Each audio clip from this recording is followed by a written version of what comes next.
Moi je m'appelle Tom, je suis plus connu sous le nom de Tommy et j'ai 20 ans et j'habite à Paris et je fais de la bike life depuis 3 ans maintenant. Donc ouais, alors moi c'est Alexis, mais on m'appelle Timoun.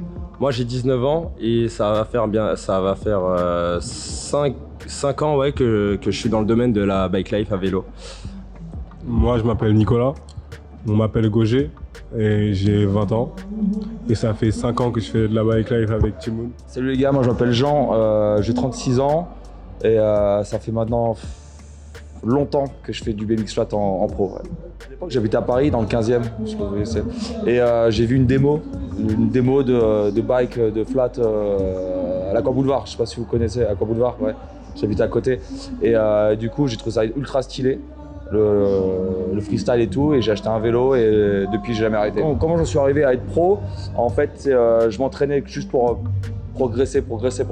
Après j'ai commencé à faire des petites compètes et à un moment j'ai pris la décision de m'inscrire en catégorie pro parce que je pensais que j'avais les skills qu'il fallait pour être en catégorie pro quoi. Bah moi j'ai commencé il y a 5 ans dans mon coin. J'ai commencé avec un Between, pas ce vélo que j'ai. Et je commençais dans mon terrain, j'avais un petit terrain de foot, je commençais tranquillement. Et après j'ai connu Alexis. On a découvert qu'on faisait la même discipline moi et lui. Ça veut dire qu'on s'est retrouvés quoi, on a commencé à faire ça ensemble. Et de jour en jour on a monté, on a connu ces vélos là. On a voulu les acheter directement, on les a achetés. On a voulu ces vélos là, on les a achetés directement. Et du coup on a commencé à évoluer dessus, et puis maintenant on en est là. Moi j'ai commencé aussi sur un Between, donc c'était parce que j'avais vraiment besoin d'un vélo quand je suis rentré en France, vu qu'avant j'étais en Guadeloupe, j'avais vécu 7 ans là-bas. Et pour aller à l'école, j'avais besoin de ce vélo et du coup j'ai vu plusieurs personnes faire des roues arrière, etc. à vélo. Donc ça m'a donné envie d'apprendre. Et du coup ce que j'ai fait, j'étais devant mon lycée. Tous les jours j'essayais de faire des roues arrière. Jusqu'à ce qu'au bout de 2 mois, j'arrive à en faire une proprement. Et là, c'est là que ensuite, dans la même ville, j'ai croisé Gauger. C'est là où on a commencé à faire du vélo tous les 3 ensemble. Et là, on a développé une réelle passion pour ce sport. Et on a commencé à s'entraîner et jusqu'à ce qu'on s'est dit, les gars, aujourd'hui il faut qu'on achète un vrai vélo pour faire cette discipline parce que c'est ce qu'on veut faire. Et voilà. Donc moi, j'ai regardé des vidéos sur internet, je suis tombé dessus par hasard sur YouTube et ça m'a plu. Donc au début, je suis resté à peu près 2 ans en regardant des vidéos. J'avais un Between à frein à patin à l'époque. Je levais pas du tout, je regardais juste des vidéos, j'aimais ça. Et puis au bout d'un moment, je voyais un ami qui en faisait à côté de chez moi. Et je me suis dit, je vais me lancer et je vais tester. Du coup, je me suis entraîné tous les soirs en rentrant de l'école. Il y a un parking à côté de chez moi. Donc je m'entraînais et au bout comme Alexis, au bout de 2 mois, j'ai réussi à contrôler bien les roues arrière. Et donc au début, ouais, je faisais ça parce que, je sais pas, je m'ennuyais un peu. Plutôt que de jouer à la play, je faisais ça. Et après, je me suis dit, je vais acheter un Between un peu mieux pour faire ce que je voulais faire, des figures sur la roue arrière. Et donc du coup, j'ai pris un nouveau vélo et je me suis amélioré. Et après, cette année, en 2021, enfin lors de l'année scolaire, j'ai acheté le vélo de mes rêves. J'ai réussi à le monter de toutes pièces, avec les pièces que je voulais. Et voilà, et depuis, je fais que de m'améliorer. Voilà.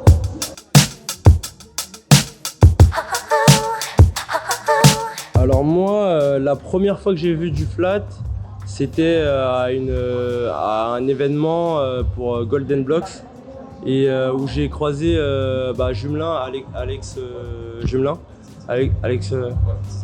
Alexandre Jumelin, voilà, où il pratiquait ce sport du coup, qui était vraiment impressionnant parce que c'est une sorte de danse sur le vélo. Donc ouais, ça paraît assez cool comme sport. Franchement, moi je connais pas grand chose sur le flat, mais la seule expérience que j'ai vécue, justement, c'était avec Timoun, c'était Alex Jumelin. Et du coup, c'était la seule que j'ai vue. Franchement, ça me paraît vraiment très dur parce que c'est sans frein. Et du coup, moi, franchement, ça me plairait bien d'essayer, mais faut l'occasion quoi. Parce que moi, j'ai toujours aimé le vélo en général. Et à un moment, je voulais faire du BMX en skatepark. Et du coup, je regardais un peu tout type de BMX. J'avais regardé notamment le flat et c'est vrai que c'est assez impressionnant quand même. Surtout que de mémoire, il n'y a pas de frein. Donc c'est juste de l'équilibre et ouais, c'est vraiment impressionnant. Ouais, la bike life, je connais depuis des années avec je vous poserai la question plus tard, mais les vidéos des mecs aux States qui faisaient ça.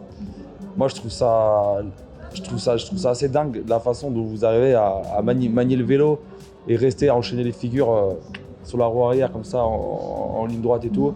Moi, je respecte parce que ce côté technique, moi, je vois comment c'est dur de par le flat. Donc, moi, je respecte vraiment ce nouveau sport parce que c'est pas très vieux, je pense. Aux yeux du grand public, ça fait pas longtemps que les gens ils commencent déjà à avoir le mot bike life qui arrive, tu vois, bike life et tout. Donc, ouais. Mais à essayer aussi parce que mon roue arrière, je suis tout pété. Je reviens sur le fait que ça vient des States. Est-ce que l'histoire de la bike life, genre c'est quel genre de mec qui faisait de la bike life, où, pourquoi, comment, etc. D'où ça sort en fait. Moi, j'ai cette histoire-là qui remonte toujours, c'est que la bike life c'est né à Baltimore. Que en fait c'était en fait les grands à Baltimore qui faisaient de la moto et donc des roues arrière en moto, mais que les plus petits, eux, n'avaient pas d'argent pour acheter des motos et donc voulaient faire la même chose qu'eux. Mais là-bas, du coup, ils sont partis eux sur des vélos.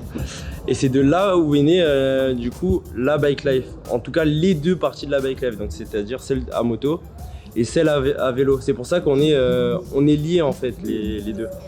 Voilà, tout ce qui est faisable à moto est faisable à vélo, Et maintenant, mais pas contrairement. Maintenant, aujourd'hui, les mecs à moto s'inspirent de figures que nous, on fait en vélo. Parce qu'en vélo, on peut plus faire de trucs difficiles, genre... On est moins limité à vélo et il y a moins la peur de tomber parce qu'à moto, il y a un plus grand danger aussi. Ouais, c'est ça. Pour moi, la bike life, donc il y avait le côté technique, figure et tout, mais il y avait aussi les mecs qui font contresens et au dernier moment qui... C'est un délire dans la bike life, c'est un délire à part des figures, il y a ça et les figures dans la bike life. Les esquives qu'on fait, ça s'appelle des swerves. Et les swerves, non, en fait, c'est les swerves et les combos. Tu peux faire un swerve et ensuite t'enchaînes par un combo, tu vois, ou le contraire.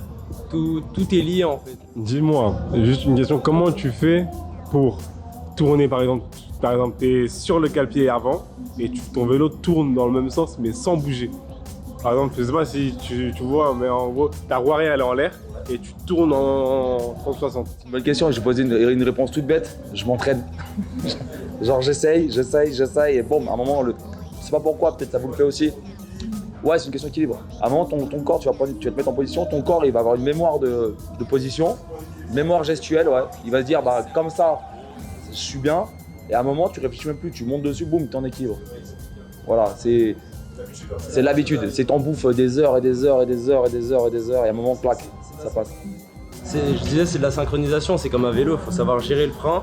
Juste pour faire une roue simple, gérer le frein, savoir donner le coup au moment pour lever et en même temps pédaler. On doit synchroniser 3 choses à la fois. Et ensuite, t'apprends à tourner, t'apprends à faire des combos.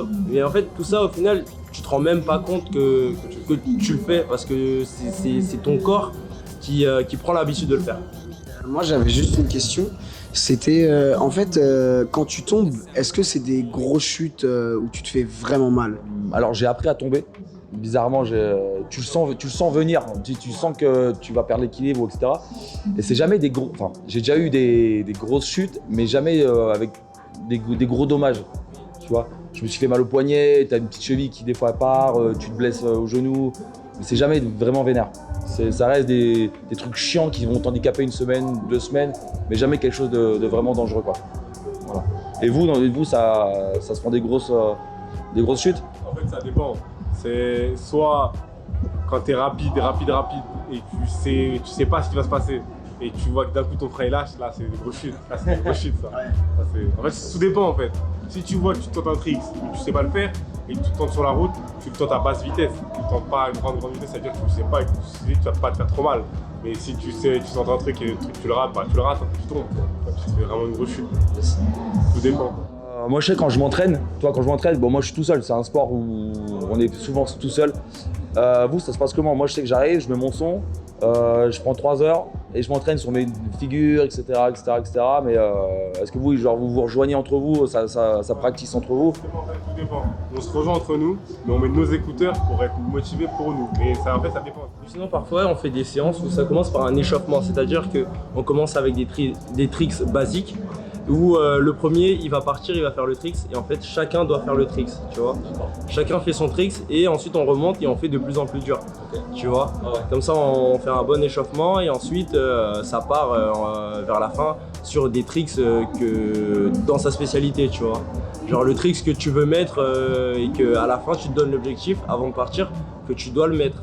Et chacun, en fait, chacun regarde la descente, au moment où la personne descend pour faire son tricks, regarde et ensuite il part chacun leur tour, Donc en vrai, on est tout le temps ensemble, mais avec nos écouteurs. Ouais, en fait, c'est quasiment la même chose entre nous. Donc il y a cet esprit un peu entre potes, on s'entraîne, on se practice. Il y a aussi des fois peut-être le côté un peu je m'entraîne solo pour. Ok. Ouais, je pense que si on se rejoint un jour et qu'on va faire je pense qu'il y a des tricks que moi je vais faire et vous dire putain je pourrais le faire en bike life. Mais d'une autre façon, avec votre style, ça c'est sûr. Dans ma tête, des trucs de warrior, j'en ai 15 là qui viennent. Du coup, des figures que j'ai jamais vues en bike life.